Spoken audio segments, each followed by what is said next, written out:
तो देखिए, अब मैं आपको बताता हूं दीर्घाकार आवर्त सारणी के बारे में।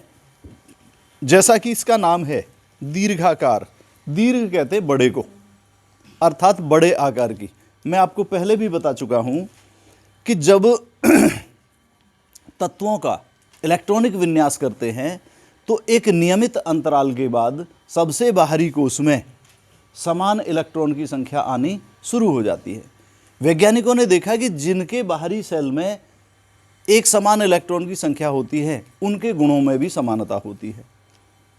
इसी को आधार मानकर उन्होंने अनुमान लगाया कि सबसे बाहरी कोश में इलेक्ट्रॉन की संख्या, समान संख्या और गुणों में समानता तथा आवर्त सारणी में स्थिति, इसमें आपस में कोरिलेशन है। इसको आधार मानकर उस जमाने के महान वैज्ञानिक रांग, वर्नर और बरी ने आवर्त सारणी का एक बड़ा रूप प्रस्तुत किया और वो ही रूप कहलाता है दीर्घाकार या प्रवर्धित आवर्त सारणी। दीर्घाकार आवर्त सारणी या प्रवर्धित आवर्त सारणी, लॉन्ग फॉर्म पीरियोडिक टेबल या एक्सटेंडेड फॉर्म पीरियोडिक टेबल। ये जो पीरियोडिक टेबल थी ये बोहर द्वारा प्रस्तुत इलेक्ट्रॉन की वितरण व्यवस्था पर आधारित थी, इसलिए इसको बोहर की आवर्त सारणी भी कहते हैं। बता चुका हूं मैं आप लोगों को पहले, क्या कहते हैं, बोहर की आवर्त सारणी। तो ये आपको ध्यान होना चाहिए कि इसको कई नामों से जाना जाता है क्या, अब समझ लीजिए। पहला पॉइंट है इसमें दीर्घाकार या प्रवर्धित आवर्त सारणी की मैं आपको विशेषताएं बता रहा हूं या इसके लक्षण हैं, कैसे इसका क्या प्रारूप है। पहला पॉइंट है कि दीर्घाकार आवर्त सारणी में तत्वों को उनके परमाणु क्रमांकों के बढ़ते क्रम में 7 क्षैतिज पंक्तियों में रखा गया है। कितने? 7 क्षैतिज कॉलम, 7 क्षैतिज कॉलम, और इनको कहते हैं आवर्त या पीरियड। ये जो आवर्त होते हैं 1 से 7 तक होते हैं। पहला, दूसरा, तीसरा, चौथा, पांचवा, छठा, इन आवर्तों में तत्वों की संख्या 2, 8, 8, 18, 18 और 32 होती है। 7वां आवर्त जो है वो कैसा है? अपूर्ण है। ये जो संख्याएं हैं इन संख्याओं को मैजिक नंबर्स कहते हैं। जादुई संख्या या मैजिक नंबर क्यों कहते हैं? क्योंकि इनकी सहायता से, इन संख्याओं की सहायता से यदि हमको किसी भी वर्ग के पहले तत्व का परमाणु क्रमांक ज्ञात है तो इन संख्याओं की सहायता से उसके अन्य तत्वों का परमाणु क्रमांक ज्ञात कर सकते हैं। इसलिए इनको क्या कहते हैं? जादुई संख्या या मैजिक नंबर्स। दूसरा पॉइंट, इन 7 क्षैतिज कॉलम को 18 खड़े कॉलम में बांटा गया, जिनको वर्ग, समूह, ग्रुप, कुल, फैमिली आदि नामों से जाना जाता है। समझ में आया? जो 18 खाने करें, इसका मतलब जो पिछले आधुनिक आवर्त सारणी में या मेंडलीव की संशोधित आवर्त सारणी में जो 9 खड़े खाने थे, अब 9 की जगह कितने कर दिए? 18। समझ में आ गया? कौन सी में? दीर्घाकार आवर्त सारणी या प्रवर्धित आवर्त सारणी में या बोहर की आवर्त सारणी में। ये 18 खड़े कॉलम क्या कहलाते हैं? वर्ग, समूह, ग्रुप, फैमिली, कुल आदि कहलाते हैं। इनकी जो क्रम है इनका वो इस तरीके से है: first A, second A, third B, fourth B, fifth B, sixth B, seventh B, और इसके बाद है एर्थ, उसके बाद फर्स्ट बी, सेकंड बी और third A, fourth A, fifth A, sixth A, seventh A और 0 ग्रुप। क्या क्रम है? देखिए, मैं कुछ को अंडरलाइन कर रहा हूं। ये फर्स्ट ए, सेकंड ए ये हैं, फिर आगे ये बी उपवर्ग के तत्व यहां से लेकर यहां तक, और फिर ये third A, 4th A, 5th A, 6th A, 7th A और 0 ग्रुप। ठीक है, आप इनको देख रहे हैं तो कितने हैं, ये कितने खड़े कॉलम हैं? 16 हैं। 2 कहाँ गायब हो गए? 8वें में। 8वें में 3 खड़े कॉलम हैं। इस तरीके से ये 3 खड़े कॉलम हैं 8वें वर्ग में। तो 16 ये और 3 की जगह 1 ही जुड़ा है, तो 2 और जोड़ दीजिए, 18 हो जाएंगे। इनको समझाने की 2 पद्धति हैं, यहाँ पर मैं आपको क्लियर कर रहा हूँ। एक तो जो ज़्यादा प्रचलन में है ये है कि पहले फर्स्ट ए और सेकंड ए और उसके बाद में बी उपवर्ग के तत्व आ जाते हैं। 3rd B, 4th B, 5th B, 6th B, 7th B, 8वां ग्रुप है, फिर फर्स्ट बी, सेकंड बी, और फिर लास्ट में 3rd ए, 4th ए, 5th ए, 6th ए, 7th ए और 0 ग्रुप। जो दूसरी पद्धति है उसमें क्या किया गया है कि ये 8वें वर्ग से इधर वाले सभी ए उपवर्ग के तत्व हैं और 8वें वर्ग से सभी राइट साइड वाले बी वर्ग के तत्व हैं, लेफ्ट वाले ए वर्ग के तत्व हैं।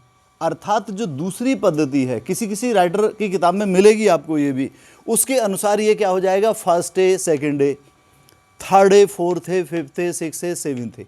ठीक है, और यहां से फिर ये 8वां वर्ग हो गया और उसके बाद में first B, second B, 3rd B, 4th B, 5th B, 6th B, 7th B और 0। तो कभी आप भ्रमित ना हो जाएं किसी और राइटर की किताब को पढ़ के, तो इसलिए मैं यहाँ पर क्लियर कर देता हूँ। ये 2 पद्धति हैं ए और बी उपवर्ग में बांटने की, वर्ग में बांटने की। तो ये क्लियर हो गया आपको। अब देखिए इसमें क्या है कि प्रत्येक आवर्त एक नए कोष या मुख्य क्वांटम संख्या में इलेक्ट्रॉन प्रवेश करने से शुरू होता है, आरंभ होता है, और जब वो कंप्लीट हो जाता है तो समाप्त हो जाता है। मुख्य क्वांटम संख्या किसको प्रकट करती है? यहां पर आवर्त को। कोष यानी जो पहले आवर्त के तत्व हैं उनमें सब में 1-1 सेल होगा, दूसरे आवर्त वालों में 2-2, तीसरे आवर्त वालों में 3-3 सेल होंगे, चौथे आवर्त वाले सभी तत्वों में 4-4 सेल होंगे, इस तरीके से। तो मैंने यहां आपको बताया है कि प्रत्येक आवर्त एक नए कोष में या मुख्य क्वांटम संख्या में इलेक्ट्रॉन प्रवेश करने से क्या होता है, शुरू होता है, और कंप्लीट होने पर क्या हो जाता है, समाप्त हो जाता है। पूर्ण होने पर, सेल पूर्ण होने पर समाप्त हो जाता है। अगला पॉइंट नंबर 4, इस आवर्त सारणी में सामान्यतः जो धात्विक तत्व हैं वो किधर आए हैं, बाईं तरफ, लेफ्ट साइड में, इधर की तरफ, और अधात्विक तत्व सामान्यतः राइट साइड में आए हैं। जो पहला आवर्त है उसमें केवल 2 तत्व हैं। कौन कौन से 2 तत्व? हाइड्रोजन और हीलियम। और जो 7वां आवर्त है वो इनकम्प्लीट है, अभी अपूर्ण है। नेक्स्ट पॉइंट है कि विभिन्न आवर्तों में तत्वों की जो स्थिति है वो इस तरीके से होती है, इसमें पहले वाले से थोड़ा सा भिन्न है। आप समझेंगे किस तरीके से कि देखिए, जैसे आवर्त, ये पहला, दूसरा, तीसरा, चौथा, 5वां, 6वां और 7वां तत्व। पहले आवर्त में 2, दूसरे और तीसरे में 8-8, चौथे 5वें में 18-18, छठे में 32 और 7वें में बचे कुचे। अधिकतर किताबों में 29 लिखा हुआ आता है, लेकिन आज की स्थिति से देखें तो इससे भी ज़्यादा है। अब देखिए नाम, आवर्त का जो नाम होगा, क्योंकि 2 तत्व हैं इसलिए इसको कहते हैं अति लघु आवर्त। समझ में आ गया? ये दूसरा और तीसरा जिसमें 8-8 तत्व हैं ये कहलाते हैं लघु आवर्त। चौथा और 5वां जिसमें 18-18 तत्व हैं ये कहलाते हैं दीर्घ आवर्त, यानी बड़ा आवर्त, लॉन्ग पीरियड, दीर्घ आवर्त। कौन कौन से? चौथे और 5वें। छठे में है 32 तत्व, ये कहलाता है अति दीर्घ आवर्त। 7वां भी अति दीर्घ आवर्त है लेकिन इनकम्प्लीट है, अपूर्ण है। तत्वों की संख्या कहां से कहां तक है ये सब आपको हम बता चुके हैं, लेकिन फिर ध्यान से समझिए। तत्व कहाँ से कहाँ तक, देखिए ये जो पहला है आवर्त, इसमें हाइड्रोजन 1 से लेकर हीलियम 2 तक, केवल 2 तत्व है ये। दूसरा आवर्त ये है, इसमें लिथियम 3 से लेकर नियॉन 10 तक, ये 8 तत्व हैं। तीसरे आवर्त में सोडियम 11 से लेकर आर्गन 18 तक के, ये 8 तत्व हैं। अगला आवर्त कौन सा होगा? चौथा, उसमें पोटेशियम 19 से लेकर, और कितने हैं? 19 से लेकर क्रिप्टन 36 तक। अगले आवर्त में यानी पांचवें में कितना है? रूबिडियम 37 से लेकर कहां तक है? कितना? जीनॉन 54 तक। कितने तत्व हैं? 18। और छठे आवर्त में सीजियम 55 से लेकर और रेडॉन 86 तक के तत्व हैं। जो सातवां आवर्त है उसमें फ्रांसियम 87 से लेकर और कहां तक है? जहां तक लास्ट मानते हैं आप अगर 118 मानेंगे, 119 मानेंगे, ये सब के सब किसके अनुसार है?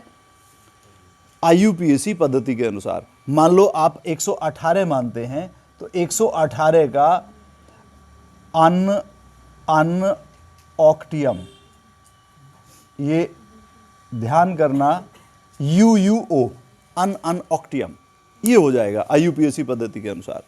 इस तरीके से समझा गया? पॉइंट क्लियर हो गया? एक बार फिर समझ लीजिए कि विभिन्न आवर्तों में, इस पॉइंट के अंतर्गत मैंने समझाया है कि विभिन्न आवर्तों में तत्वों की स्थिति इस प्रकार होती है।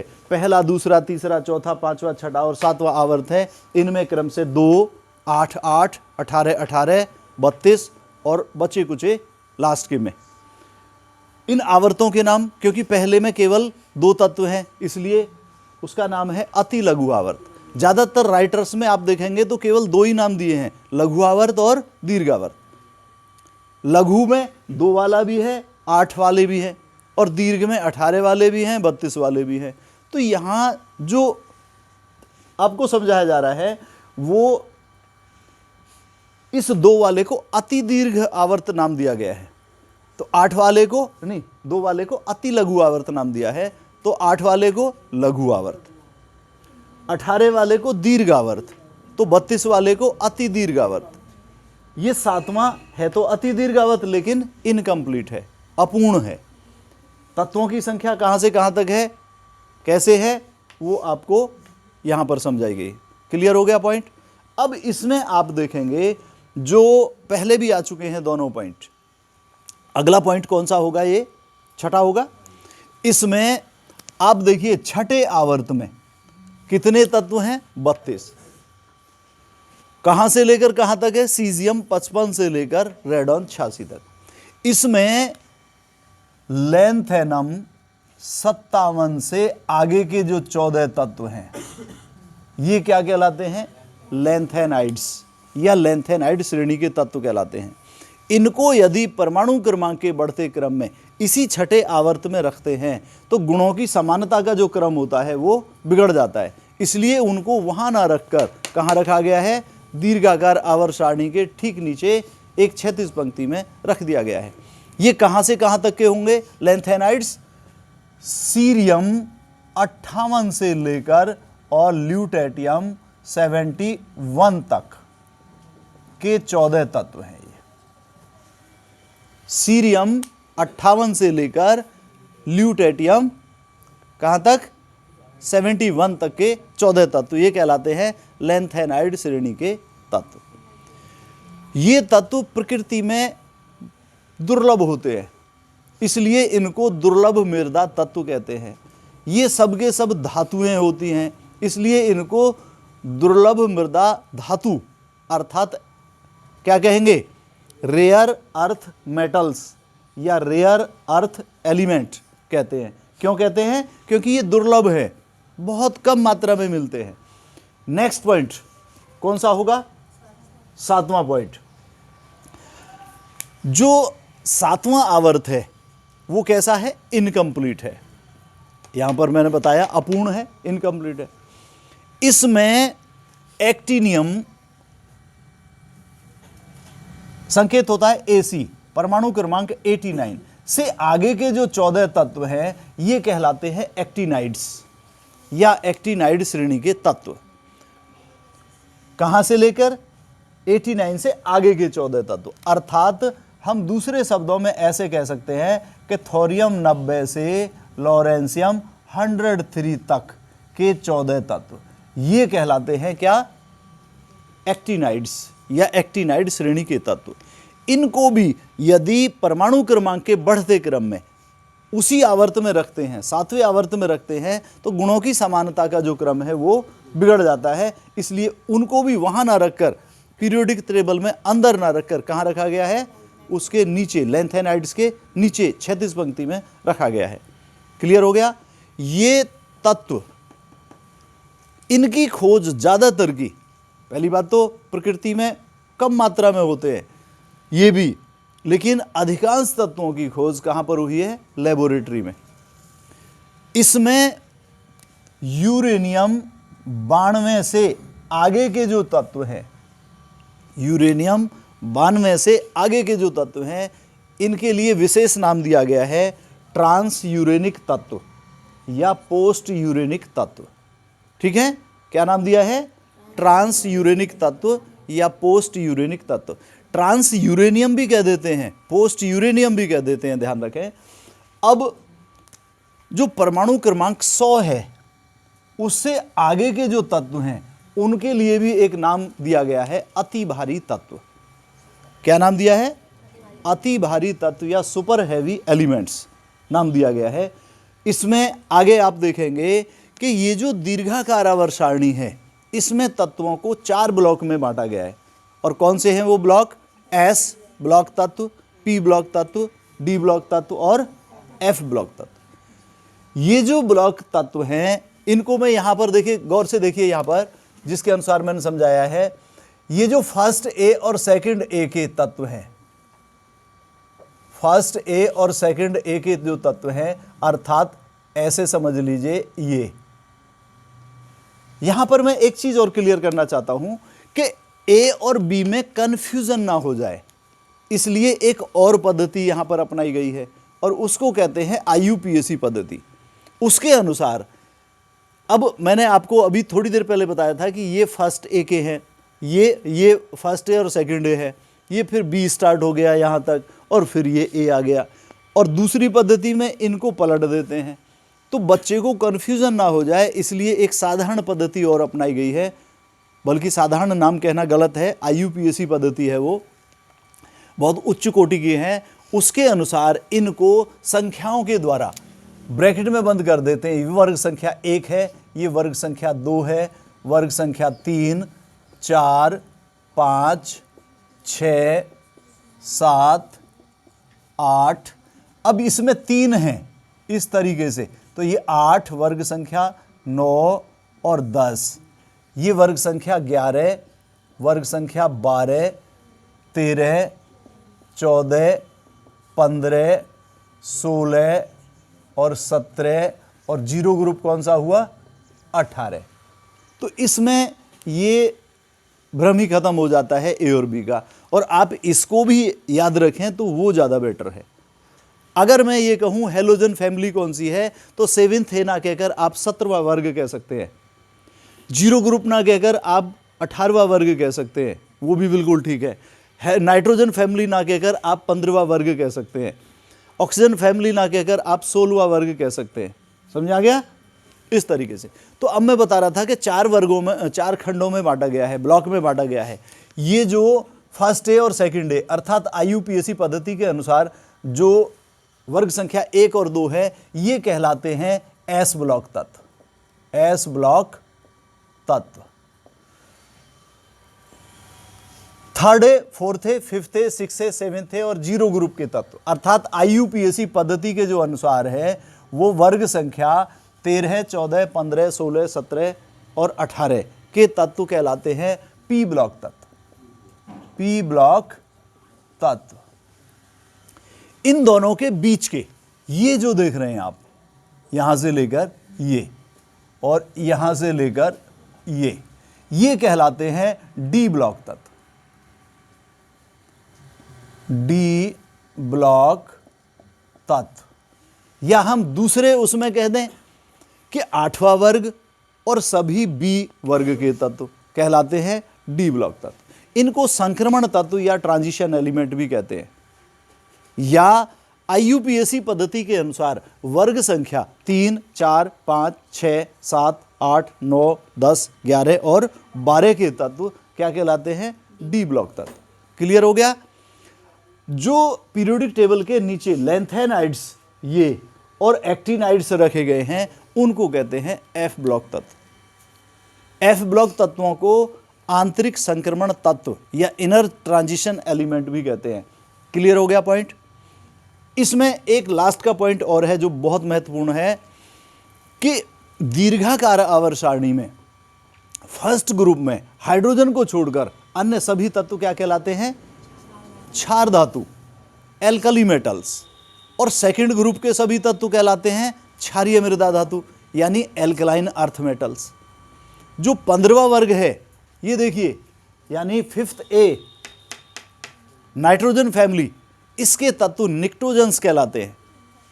जो 16वां वर्ग है अर्थात 6A, इसके तत्व कैल्कोजन कहलाते हैं। जो 17वां वर्ग है यानी 7th ए, उसके तत्व हेलोजन्स कहलाते हैं। और 0 ग्रुप के तत्व अक्रिय गैस तत्व कहलाते हैं। समझ आ गया? तो ये इसका पूरा जो है मैंने आपको वो समझा दिया है प्रारूप, किस तरीके से दीर्घाकार आवर्त सारणी है। समझ में आ गया? आ गया समझ में? आगे चलेंगे।